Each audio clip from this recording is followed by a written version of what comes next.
So most times I'd introduce our next guest as the man, the myth, the legend, three-time Super Bowl champion, Super Bowl MVP. But right now, as anyone on YouTube can see, he doesn't look like a legend. He looks like James in the car. So James White, welcome back to the podcast. Back in Foxborough for reasons that we will leave undisclosed. No truth to the rumors about joining the staff as an assistant. But good to have you back on the East Coast, my friend. And yeah, how you been aside from sitting in the cold car? No, it's not too bad. It's a little warmer here than it is in Illinois, so I can't complain too much about it. But yeah, it's always good to be back in Foxborough. A lot of good memories, a lot of good people. So, whenever I get the opportunity, it's always fun. Cool.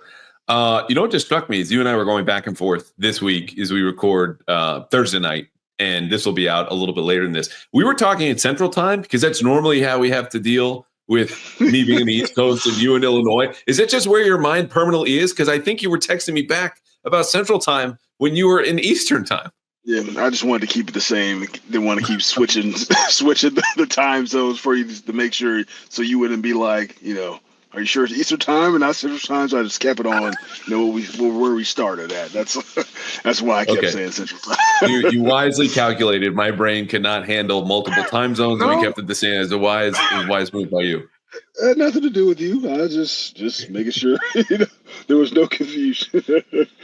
I gotcha. Well, as always, and I told you this off air, we appreciate you taking this time in this little rinky-dink podcast. And you've been very popular. Great show with Mike Kadlick and the folks at CLNS who spoke with you earlier this week. Highly recommend anyone else go listen to that. In the meantime, I'm going to try to get real nitty-gritty with you here and to get into what the Josh McDaniels offense, which everyone should remember, right? The guy has been around as an offensive coordinator, 13 years in New England, 14 years total. That 1 year with the Rams, everyone forgets. And this is the only offensive coordinator you really knew because you didn't get a chance to play for whoever the hell was in charge in 2022.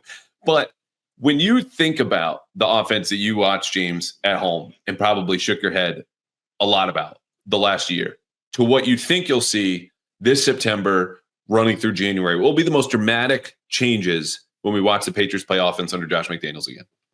I think there'll be a detailed offense and, they'll be prepared. And I think you'll see that, week in and week out. I just thought, watching the team over the last couple of years, just a lot of inconsistencies. Like, I wasn't in the building or anything, so I don't know how the preparation went or how the practices went. But I know with Josh McDaniels, he's going to make sure he holds the players accountable, and the standard's going to be extremely high, at all times as you sit in the meetings, as you go through the walkthroughs after the meetings, when you go out to the pre-practice walkthroughs, when you get out to practice, he's on top of everything, like from offensive line, quarterback, running back, receivers, tight ends. Like he doesn't miss stuff. Like like if you take a false step or if you look the wrong way, like he's gonna catch that. Which look, it can be tough. Like as a player, you're like, I wasn't like doing this or that, but he just wants to make sure he's relaying the right information to you to make sure that he knows that you're on the same page with him as far as what he wants to see get done. So I think we can skip over the part where you think it's a good idea to bring Josh back. We can skip over my endorsement, which I've made clear.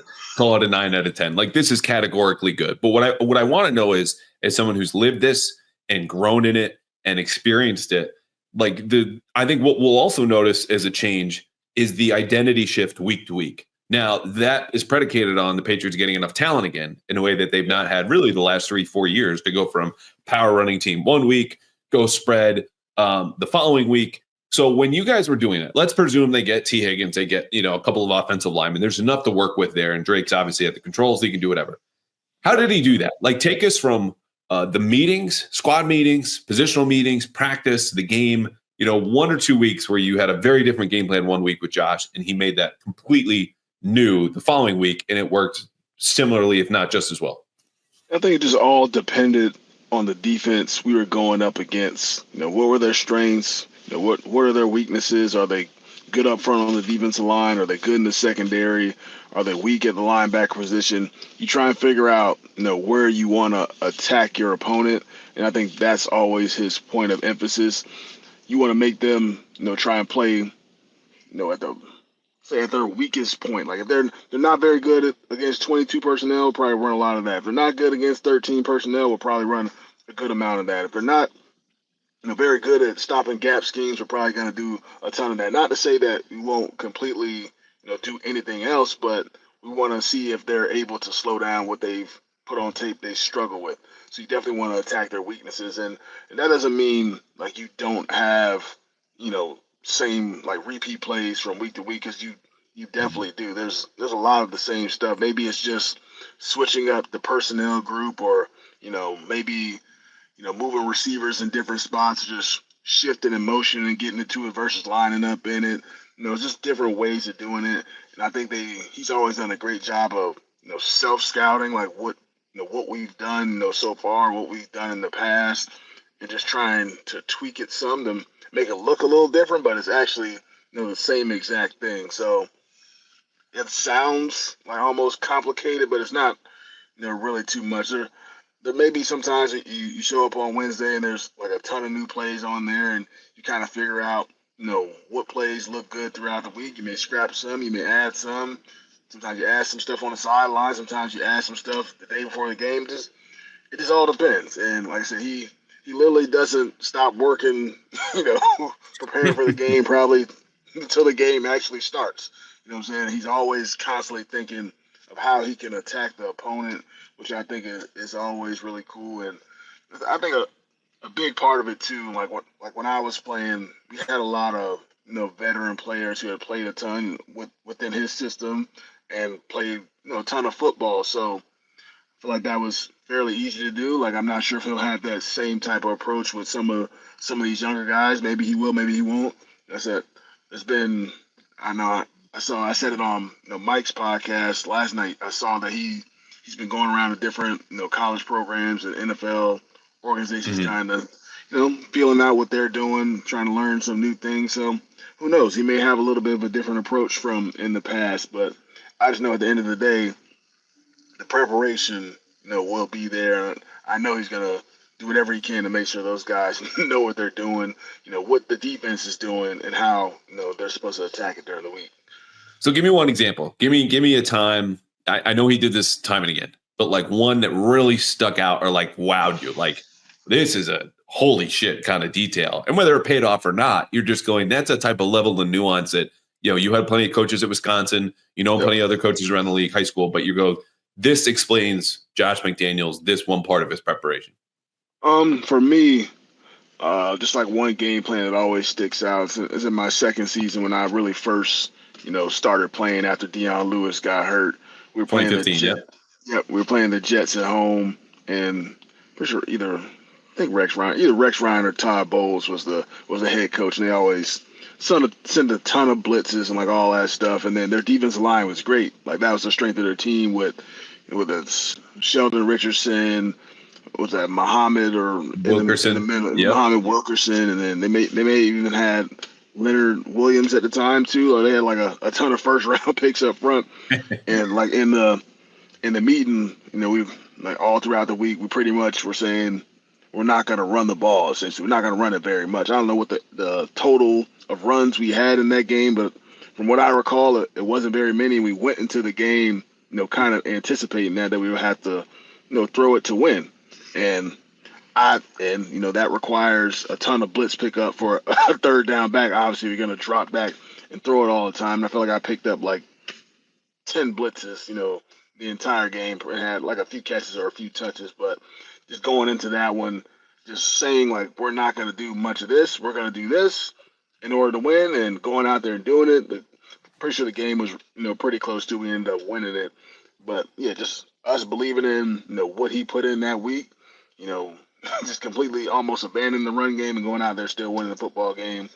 I feel like not many people will, kind of conceive like that go into the week. But as long as everybody believes in what you're, putting in, what you're saying, and and actually believe what's going in, it can happen. It can work. So here are two players that outrushed you, James, and you had you had 2 carries in this game.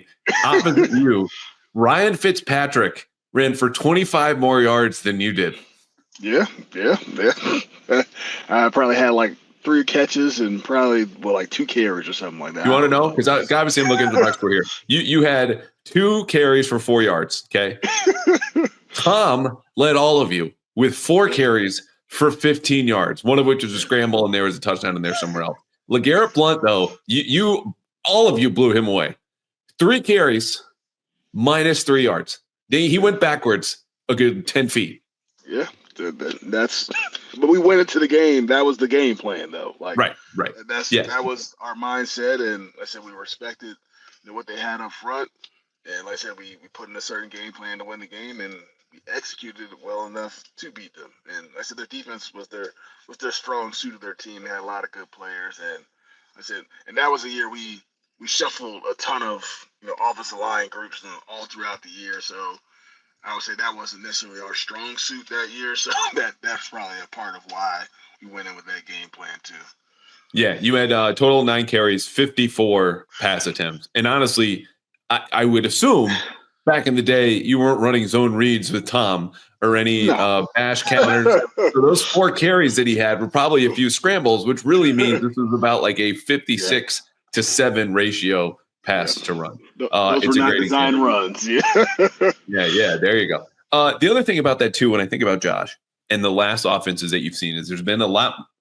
There basically been one back offenses, right? And so when defenses come in and they prepare for you, there are a certain limited number of protections that you can run, a certain number of schemes that you could run, and we all know the Patriots kind of dabble with, Hunter Henry, come on back, put your hand down, you're gonna be a fullback here. But no one's really, all due respect to Hunter, who's been on the show, like he's not James Devlin. Okay, he wasn't even Landon Roberts in 2019. What does introducing more of a 2-back running game with the fullback, or sometimes when you guys are running pony and it's you and Rex in that package as 2 halfbacks, what does that do to defenses that we haven't seen since Josh left?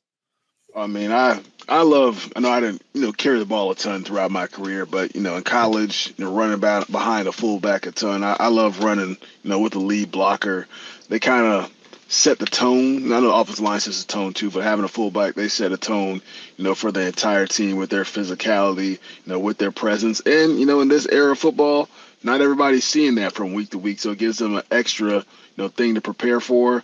And they can get involved in the passing game too, based off of play action and sneaking those guys out. As you see, with San Francisco 49ers, with, Kyle Juszczyk, his versatility, definitely helps their offense out a ton. You can, line those guys up on the wing, line them up in the backfield, and do a lot of different things. And their versatility, helps the offense. And I think it's an added boost in this day and age in football, because just guys don't know how to prepare for it and they don't want to deal with it. And you probably can ask any middle linebacker too, when you're running like lead plays with a fullback, they don't want to see that a few times a game. Like that's a tough and physical, collision, where they're trying to defeat a one-on-one block and trying to bring the running back down. So I think the fullback position, hopefully, it makes its return to, many more teams. And I'm sure Josh will find a way to get a fullback involved. It's a lot of smoke is what it is. It's a lot of smoke in a neck roll jersey where I don't care if you're playing in the 90s or you're James Devlin. No one's messing with that dude who's got the little extra hump kind of behind his neck, because he knows his job is to sometimes snap his neck backwards, taking on blocks or delivering them. I hope so. That's back to. And it's funny. I remember, I mentioned Landon Roberts, who people forget converted to fullback once James Devlin got hurt. Unfortunate neck injury really ended his career. And I remember asking Bill late in that year during a press conference, like, hey, you guys really committed to this 2-back stuff. Like, but you don't have the personnel for it because Landon's a linebacker. Like, why is this a rare instance where you're committed to kind of scheme versus personnel? And he basically said, this is a big part of who we are. This is our playbook. Like, if we give up on this one position, you can kiss goodbye to 25% of your playbook. And imagine going into games in December and January, you guys are fighting for your playoff lives. We were like, oh, well, we only have 75% of our stuff available to us. And I think you're right. Since then, the game has gone, it's condensing a little bit more, but you still don't see a ton of 2-back in the league. Yeah, you see more teams committed to the run game. Is really showing a point of emphasis, but not many teams having that 2-back system. I think for us, like whether it's goal line, short yardage, all those different types of situations, when you put that fullback in the game, that people have to respect it, they have to honor it, and it sets a few different things up as well in the passing game, as I said, with play action. So it definitely was a big point of emphasis for us. James Devlin, he was a huge part of our offense. Definitely was tough to, see him go down. And Atlanta made some cool plays for us too, even getting a touchdown out of it. Finally, that last game, yeah, which was extremely hilarious. Yeah, but yeah. Hopefully he brings brings the fullback back. Yeah. All right. We're going to take a quick break. And then on the other side, I want to go to the pass game because I think when we watch this Alex Van Pelt passing game, it's run first, play action heavy. But when they got drop back, it's pretty standard stuff that they've carried through the 80s and 90s, like nothing that really scared you. Josh, however, a lot of designer plays. We'll get into those in 1 second. Happy championship weekend. I've got a question for you. Do you think Jaden Daniels will throw for at least 1 yard, one single yard Sunday in the NFC Championship game in Philadelphia? Yeah, me too. Well, if you think so, you're halfway to a winning PrizePicks lineup this week. It's that simple because this championship weekend, PrizePicks is giving away a free square in your lineup where you pick 2 to 6 player stat projections, more or less on each, file it away, boom, win some money on the back end. And the way you can do this is if you add that Jaden Daniels square for more or less than, and be honest, we're all picking more, than half a passing yard, there's your first square. All you have to do is pick a second one at America's #1 daily fantasy sports game, and it could be Patrick Mahomes for more or less than 253 passing yards in the AFC Championship game. It could be Travis Kelce, more or less than 69 receiving yards in the AFC Championship game, or a Saquon Barkley touchdown. If he rushes for more than half a touchdown, boom, in the NFC Championship game, and Jaden Daniels completes one stinking forward pass, you won over at PrizePicks, where they're giving away millions of dollars in championship weekend and the Super Bowl. So lock in right now. Download the PrizePicks app and use code CLNS to get $50 instantly after you play your first $5 lineup. You can use this money with Venmo, MasterCard, you name it, quick and easy, whatever way you want to do it. Download the app today. Use code CLNS to get $50 instantly after you play your first $5 lineup with Jaden Daniels, more than half a passing yard, and pick any other player, any other stat, any other projection, and lock it in. But only at PrizePicks. Run your game. All right, now we're back. Third down call. I sent this in the email. You had no objections to the rundown. I don't know how nitty gritty, but we promised nitty gritty on the front end. Can you give us off the top of your head something that was in the playbook? We're talking 3rd and 5 or 3rd and 7 and longer, where you've got multiple routes, options, protections. Like, get us back into the complicated Patriots offense we all knew and loved, and some of us obviously played in. It's funny, I feel like our play calls weren't, extra. I heard like some of Sean Payton's like verbiage, like what he was like relaying to Drew Brees, which sounded, insane. Yeah. Obnoxious. Pretty obnoxious. All the words that came out of his mouth. For us, be home to gun, spread right, 66, branch, H sneak alert, 72 or 74 wrap organs, like something like that. It's not like overly complicated, but you can go from it being a 6-man protection. You get first for myself, home means I line up, outside the formation, outside all the receivers, get an indicator, for the quarterback, man zone indicator, come back to the backfield. Yep. Based on what we see, if it's zone coverage, the call will stay on. If it's man coverage, alert the play to the 74, which means I would, and hopefully there's no opponent teams watching this, but it means I would. Sorry. It means I would with free release and it kind of alert to man-to-man routes for the receivers, and myself, which I would have an option where I can, run a 5-yard option route, break either way, sit down versus zone. So there's different, forms of it. I mean, I'm sure there is longer plays that we had, but that's like the first one that kind of comes to mind. I think Josh's third down package was always, really good. A lot of times we were coming to the line of scrimmage with, 2 plays. If you run a man, we have a play. We run in zone, we have a play. Or if a team is pretty vanilla, you kind of know what you're getting. Yeah, maybe we won't do that. But yeah, the preparation was definitely there. I know you didn't play receiver, but as we've established, you carried the ball a little less and you caught the ball. Yeah. The option route that you mentioned, very, very standard HB option route. If you can think of a receiver route that had options to it, what was a particular route or concept that had the most options in it? Like what I'm getting at is like we talk about the complexity. It can be represented by wording and the wordiness of a play call. But I'm talking about one guy's assignment and he's reading post safety versus split, blitz, man, zone, and he could do 5, 6, 7 different things. Like how high is that number? Oh, it wouldn't get like that extensive to where you can run that many different routes. But like we had like for Julian, a lot of the slot guys, we had like a read it route where if we get man coverage, essentially Julian has the whole field to work with. He motion him from like outside the formation to like the slot position on the run. He'll go in for 5 yards, up for about 10 yards. Then he can break right, he can break left, like based on the leverage, of the defender. So that just all comes down to like repetitions between the quarterback and the receiver.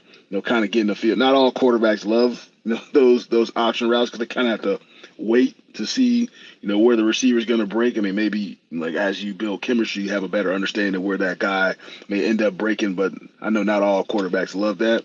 But Julian made a killing like off of that route, and I think it's something that every offense should have in their system when you get man-to-man coverage. Because it's tough, especially at the slot position. You put a guy in motion, the DB kind of has to back off. He thinks you're kind of running across, so you end up it's end up turning into essentially a corner route, or it can be the crosser. So it's like a tough spot. You put them in a bind, and then like the other receivers are forcing a little traffic too, so you can end up bumping into somebody else. So there's some complexities to it. I mean, even like we have like a X pistol route. That's typically like a 1 or 2 man route. We get in, it could be like 22 personnel or whatever, 21 personnel.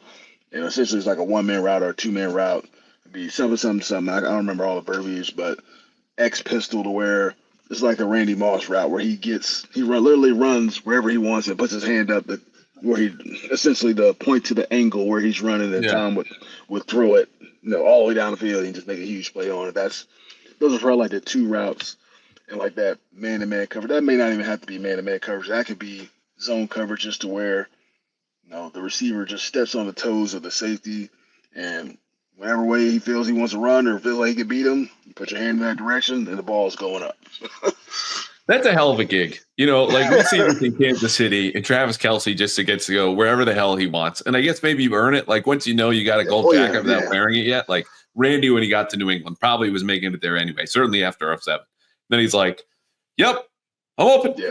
This is it. I will say not everybody gets the opportunity to run those routes. There's only certain people that get to do that. You have to earn it for sure. And like I said, Jacoby was definitely one of the best at that read it route that I was talking about as well. He made a field day on that route too, because he's very good with his route running. Yeah. Anything we missed just about Josh and the complexity of the system? We could pick your brain all day, but obviously we got limited time here. So I just want to make sure we're not missing anything. We talk about Josh is coming back, the fundamentals, details are there, 2-back run game, passing game is going to give you a lot more option routes. And that'll be interesting to see how Drake Maye adjust to that. What have we not said? I just think for Drake it's going to be good with his development from year 1 to year 2. Obviously, it's going to be a learning curve going from one offense to another. I'm not always the biggest fan of these young quarterbacks having to switch systems all the time, but I do believe Josh will be here for many more years. For them to build that chemistry, you saw what he was able to do with Tom. You saw what he was able to do with Mac Jones in his first season. With how Mac was able to pick the system up really quickly, I think Drake can do a similar type of thing.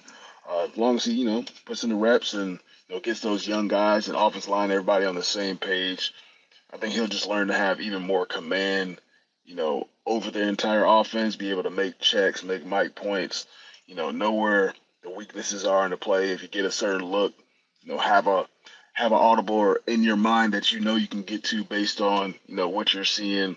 Like it kind of get up to the line of scrimmage. You have a play called. Josh calls the play. Get up there. It's a bad look. Maybe you don't have a alert on the play. To get you out of it. You have a base play in your mind already.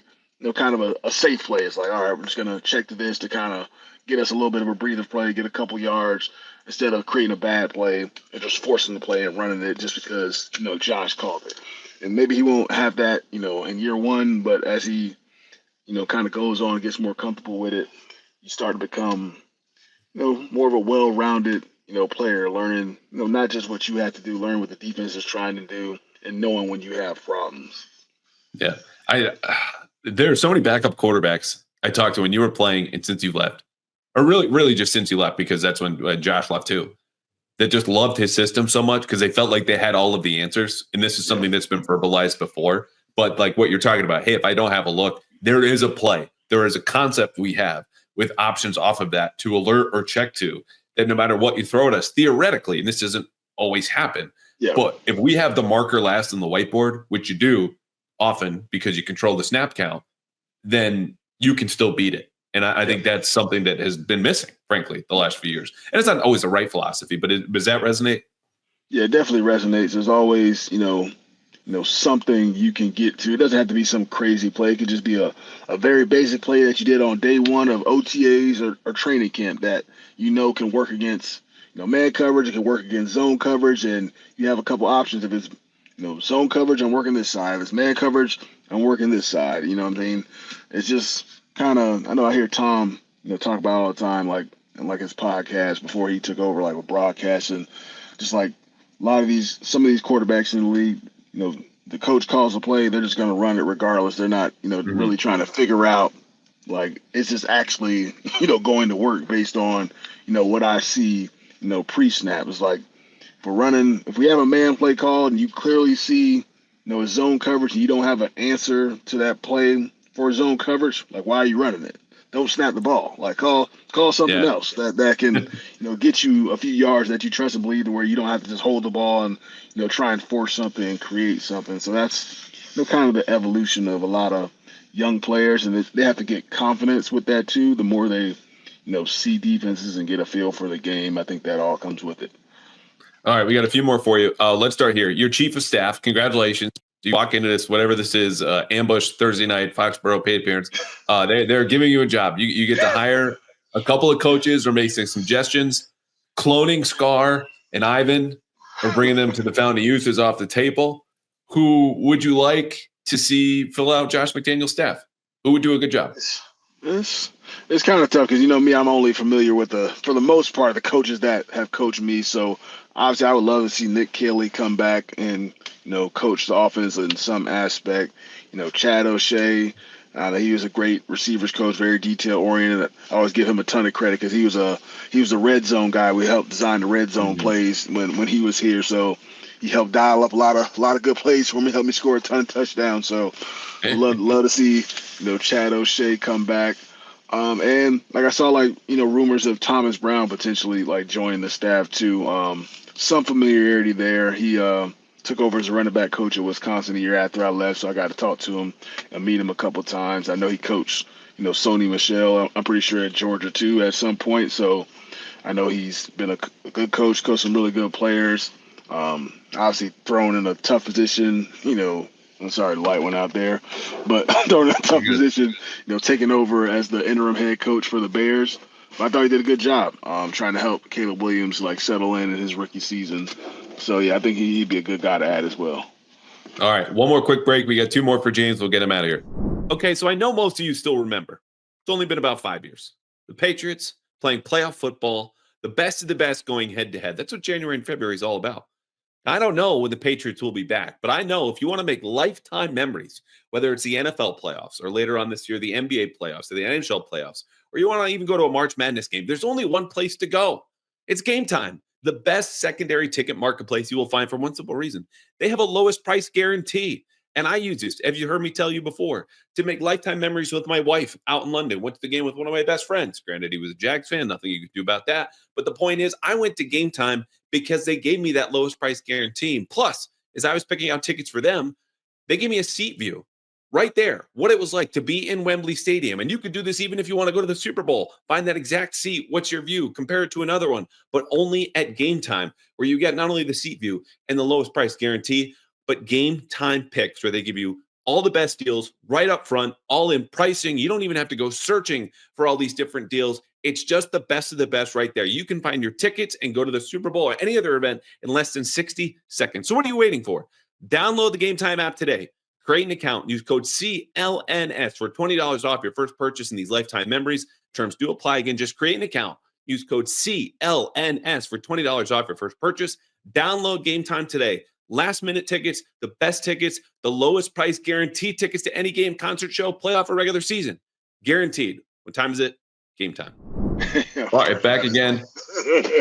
Yeah, you are. There it is. All right, we got the light back here. For folks on YouTube, we're wondering James is floating in space.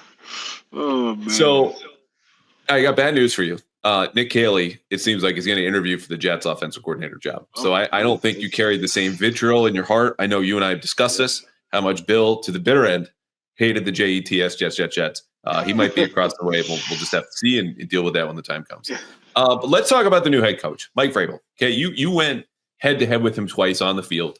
2018, bad blowout loss in Tennessee.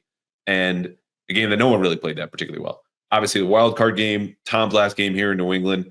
Take me through the week when Bill, who obviously knew Vrabel quite well, is breaking everything down about who this football team is, who this coach is, down to their football soul. This is what they're going to do. This is how they're going to do it. What was said? I mean, when you're facing a Mike Vrabel team, they're going to play hard. They're going to play physical. They're going to be tough. And, you're going to have a bunch of guys that are going to play for him. He's a guy who played in this league.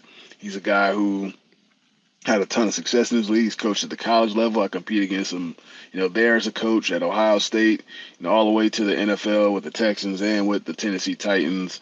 And he talks stuff just like, one of the players and everything else. So I think he'll bring great energy, for those guys. It'll be something, kind of similar to like a Bill Belichick type of system with his own, kind of spin to it.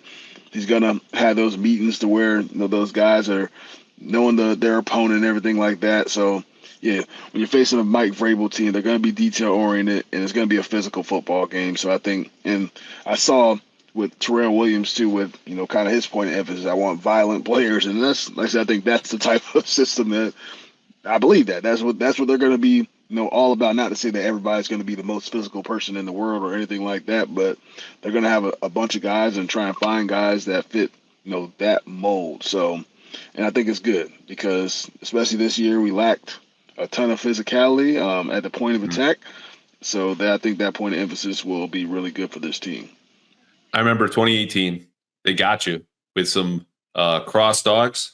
Right? Yeah. They didn't blitz a whole lot, and they played some inverted cover too. So is that, we're talking spin the dial, defense is back here. Do you remember any particular plays that or the wild card game where it was like, oh, that's a wrinkle, and you know what, honestly, they got us? Oh, yeah, we played them in 2018, I believe. They brought a bunch of different blitzes. I've had to pick up Logan Ryan quite a few times in blitz protection, him, blitzing off the slot position. They brought, linebackers and everything else. So they definitely, will spin the wheel. They're going to be aggressive. I think it all starts, up front, with their defensive line. In Tennessee, they had good players up front. They had some good linebackers, too. I think that front seven is a huge part of their defense. Yeah. So you want a Jeffrey Simmons trade? I advocated for one last week. Oh yeah, for sure. I saw his tweet. I was about to comment on, like, go ahead, man, pack your bags. We'll take you too. What stopped you? What stopped you? That sounds like an excellent recruiting pitch. Yeah, I should have sent it out. Never too late. Never is. Well, I hope you never tell me to pack my bags, because that means we're never doing this again. Always a treat, my friend James. I treasure your time, you being on the podcast and sitting in the car and chatting with us. We've had one other person do this, Michael Holly, who did a whole hour with us. And we were talking about Bill left. I don't know if you ever met Michael, but I was shocked. We just kept going and going. It honestly went pretty well. Maybe we should do this more. It should be so-and-so from the car joining the podcast. Yeah, man. Yeah, very, very authentic, All right. Best of luck. We will continue to push for you to be the assistant running backs coach, even if you are doing so against your will. James White, everybody. We'll have you back later this year. And great to see you, my man.